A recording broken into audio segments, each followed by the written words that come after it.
Right into the Senate report released yesterday looking at the Joe Biden family's ties to Ukraine and China.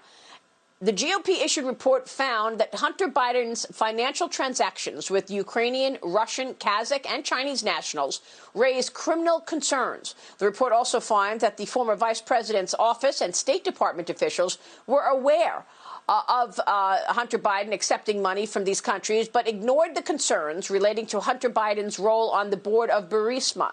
Biden's campaign accused Johnson of distracting from the global pandemic, while President Trump's campaign released a statement overnight saying, quote, "For what possible reason could all of these foreign countries and entities be shoveling money at people named Biden, if not to influence official U.S. policy?" From the campaign. American journalists have a responsibility to relentlessly question Joe Biden about all of this in detail and to call out his attempts to cover up this potentially criminal activity.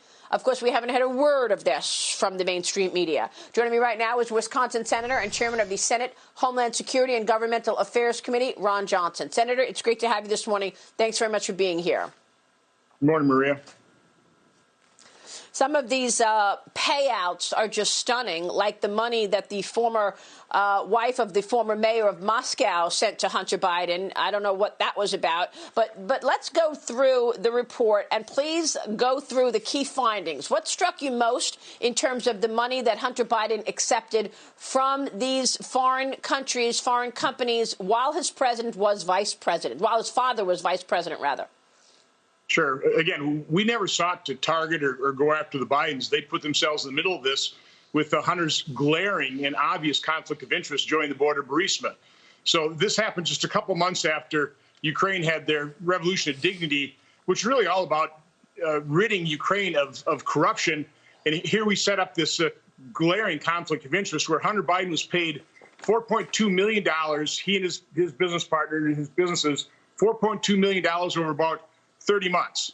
That calculates about $140,000 a month, almost $1.7 million per year.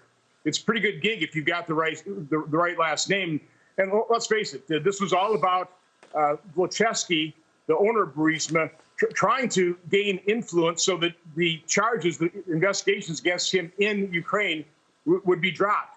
One thing that's kind of notable is in George Kent's interview before our committee, he pointed out that a $7 million bribe was paid by Wojcicki, by Burisma, to make those investigations go away 7 months after Hunter Biden and Devin Archer joined the board of Burisma. And remember, Hunter Biden joined the board supposedly to consult on corporate governance and transparency. Didn't do a particularly good job. But then you hop to Russia, $3.5 million paid to Elena Baturina, the former wife of the now deceased former mayor of Moscow. She's Russia's lone woman billionaire, or a woman billionaire in Russia. Got her billions through probably corrupt practices, being the mayor's wife.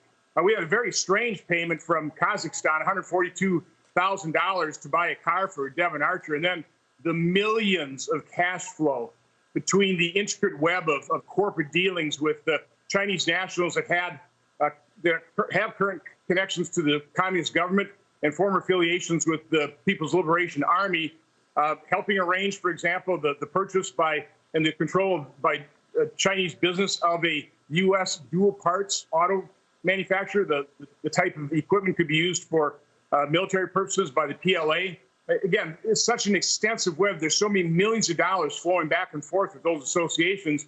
We've just only uncovered. I think we're only scratching the surface. We have no guarantee that we've uncovered it all. We just have really laid out a pretty troubling web that represents potential conflict of interest, counterintelligence, and extortion risks to a Biden administration. Unbelievable. So you're talking about $4.2 million coming from Burisma. You're talking about $3.5 million coming from the wife of the former wife of the former mayor of Moscow. You're talking about tens of millions of dollars coming from China. Do you have evidence? Now, you just said that there was an allowance to acquire a company in Michigan by R-Wisc, the Chinese company that is tied to the PLA, the military of China. Do you have evidence that, in fact, policy was changed by the Biden vice president or the Obama-Biden administration in conjunction with these payouts to Hunter Biden? Was policy changed?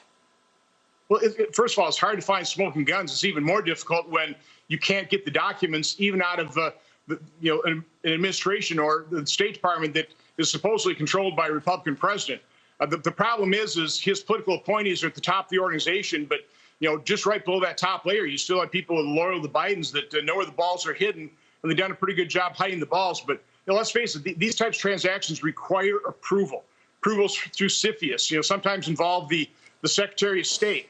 And, those approvals were given to some of these transactions. That is what is so troubling about this is we don't know the full extent of all these financial transactions, and we need to dig into it. And Maria, what is amazing is the deafening silence out of the mainstream media here. They looked at our report, 87 pages. I don't think any of them read it. But what they did instead is they just kind of shrugged and said, oh, this is just a bunch of old news. Because maybe one news outlet at one point in time reported the fact that Hunter had some connections to China. Nothing new here. There's all kinds of new, very troubling pieces of information. And what I'm hoping our report will do, because we haven't answered all the questions, not by a long shot. We've raised more questions than we actually answered. I'm hoping people will start connecting the dots. And I'm already starting to see some, at least information on the internet where investigative journalists are beginning to connect the dots with the new information that we provided. Well, we have been connecting the dots here and on Sunday Morning Futures on Fox News. You know that. But what about an investigation? Did the former administration investigate any of this? No, there again, as far as we can tell, there was only one person in the Obama administration that actually talked to the vice president about it. George Kent talked to the vice president's staff, but Amos Hochstein, who was a special envoy over to Ukraine, actually did talk to the vice president about how troubling this was, this conflict of interest, which, by the way, led the vice president then to talk to Hunter Biden to set up a meeting with Amos Hochstein to talk about this. Now, remember, Vice President Biden famously in the end of 2009 said he never had spoken to his son about his overseas business dealings. This sure sounds like a conversation he probably had with Hunter Biden about his position on Burisma's board. So I'm sorry to say I think we've caught the vice president in a lie, which, by the way, I never believed that was true. How can you literally fly over to China? It's not just a half-hour flight. You have that multiple-hour flight to have Hunter Biden on Air Force Two for all those many hours. And then Hunter Biden had his own agenda in China, which included, by the way, setting up a handshake with the vice president, with Jonathan Lee, one of his business associates.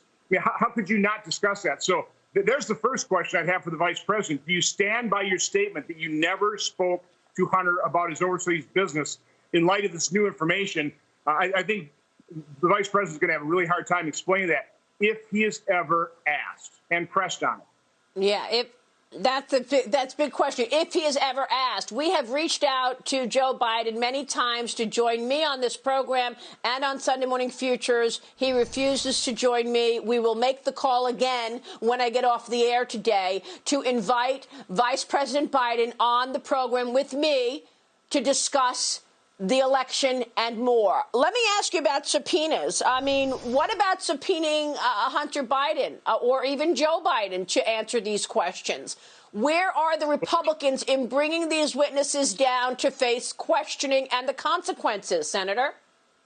So I've already sent an invitation to the attorneys of both Hunter and Devin Archer. And I will note that the President Trump's family, the members of his campaign staff, did not require any subpoenas whatsoever to come and subject themselves to a transcribed interview. So Hunter and Devin, and quite honestly, the invitation is open to the vice president as well. If we're getting something wrong here, if there's an innocent explanation for these transactions, we're happy to come and listen to that innocent explanation.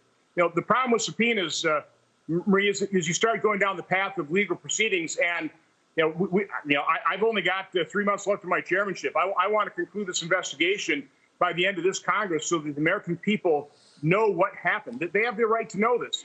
So subpoenas, it sounds like a pretty good idea, and they can be pretty powerful, more as a threat than anything else. But from my standpoint, this report ought to create the public pressure on Hunter, on Devin, on the vice president to start coming clean with the American public and start providing some answers. Because, again, the extortion, the counterintelligence, the conflict of interest threats that this information poses, all this intricate web of connections with foreign nationals that are by part the way, of countries that are not our friends.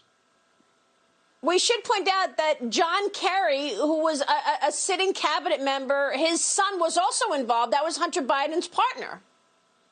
Yeah, Chris Hines. And we should also point out that, this was the Burisma situation was such a awkward, that's according to George Kent, such an awkward situation for everybody in the U.S. government trying to help Ukraine rid itself of corruption, that John Kerry, 5 years later in 2019, when asked, did you know anything about Hunter Biden on Burisma's board, he denied it, even though we have evidence by testimony that he was briefed the next day.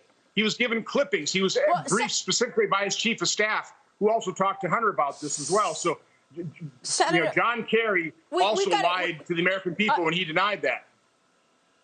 Unbelievable. We got to jump, but real quick, why is all of this taking so much time? Just like the John Durham investigation, we know there's criminality here. We know that there's wrongdoing here, and yet it takes forever. In my new book, which is out next month, The Cost, Trump, China, and American Revival, I interviewed President Trump, and I said to him, Mr. President, what's the biggest thing you've learned as a first-time president from being a businessman? He said to me, deep corruption. There are people who are protected.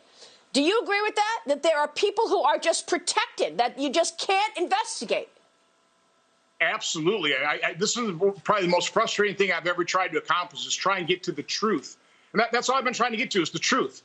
If there's wrongdoing, the American people need to know it. If there's no or minimal wrongdoing, they need to understand that as well. But the fact that we can't pull documents out, even though the president wants it, the administration, the Secretary of State, they want the documents, we can't get them in a timely fashion, not by a long stretch. And you're still waiting on documents. Incredible. Senator, thank you so much. It's all in my new book, Senator Ron Johnson.